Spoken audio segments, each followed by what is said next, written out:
Arm's feeling great. Oblique's feeling good too. So, we got a live BP up here in a couple days. So, just get ready for that, and then then we go from there.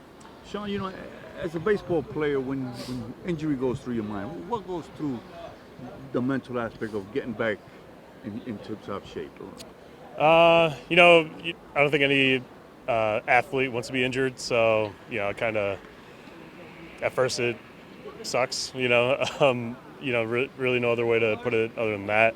But at the end of the day, you still got to put in the work. So your routines kind of change a little bit, but your goals shift too. So instead of going out there performing, it's like just getting back to the field, and then you can worry about all that stuff. And the reason why I answer that is because I'm sure you saw what happened to Yankee infielder Oswaldo Cabrera.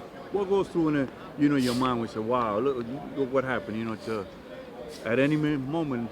Yeah, it puts things into perspective. This game is a very short window of opportunity. Anything can happen at any moment. So, when you see stuff like that, your heart goes out for the player, just because you never want to see anything like that. But he's I think he's in some great hands, and I know the Yankees are going to do everything again. He'll be back.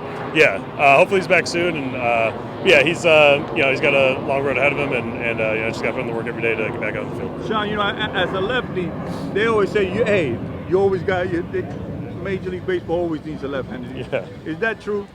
The game would be different without left-handed pitchers or just lefties in general. I think we bring a little uniqueness to the game. So just always got to show love for the lefties out there. Now, your mindset, your mental preparation for a game. When do you start preparing for a game, and your adrenaline starts getting ready? So you know what, this is what I'm going through to today's lineup. The work starts, I would say, the night after a game for the next start. It's for me, that's what I've learned. It's not just the day of. It's I just got done pitching tonight. I'm already that night. I'm kind of looking forward to who I'm facing next. Not like super in depth, but just getting like who am I facing, what's going on.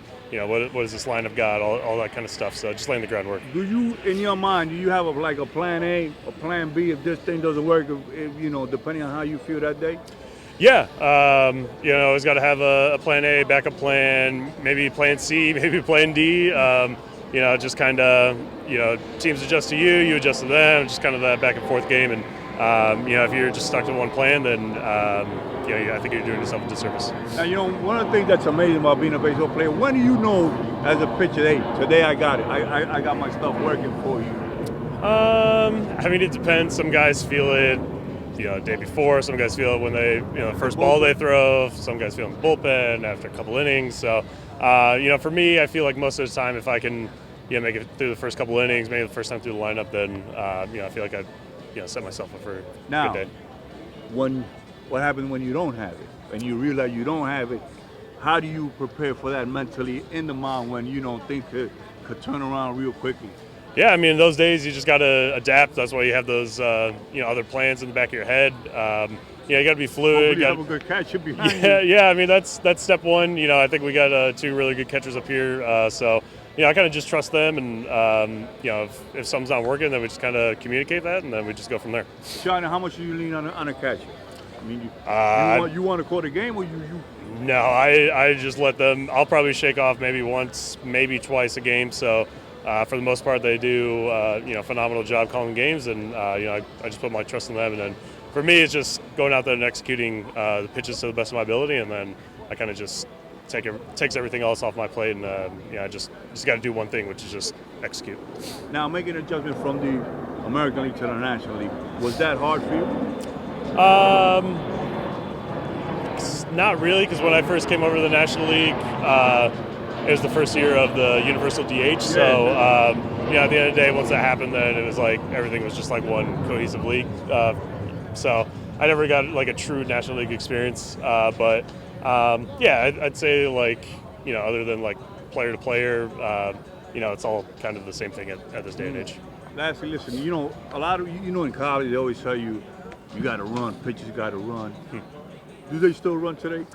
Yeah, I run, but it's no longer like poles or like super long distance. Like day after games, like when I was younger, I was running like 2 miles every every start, and as I got older, I'm like, okay, I don't need to do that. So now it's more about like sprints, cuts, just being athletic, and just trying to get the body ready for next And the game. reason why I ask you that is because I see that there's a lot more diversity in the pitchers. You got Dominican pitchers, Korean pitchers, Japanese, and they all have a different style of how they prepare for the game. Yeah.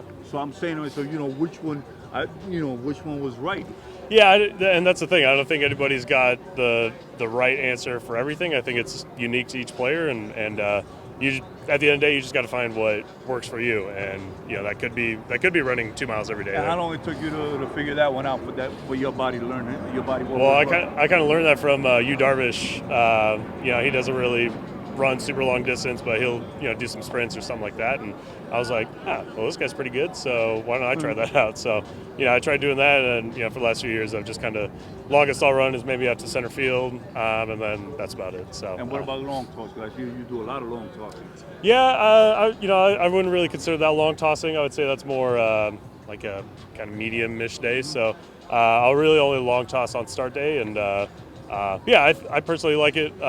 Some guys only go out to 90 feet every day, and that's fine too. So at the end of the day, it's unique to you and whatever works for you, and to perform every day. Sean, listen, it's always an honor to watch you take the mound, man. Appreciate that. Hope you get back.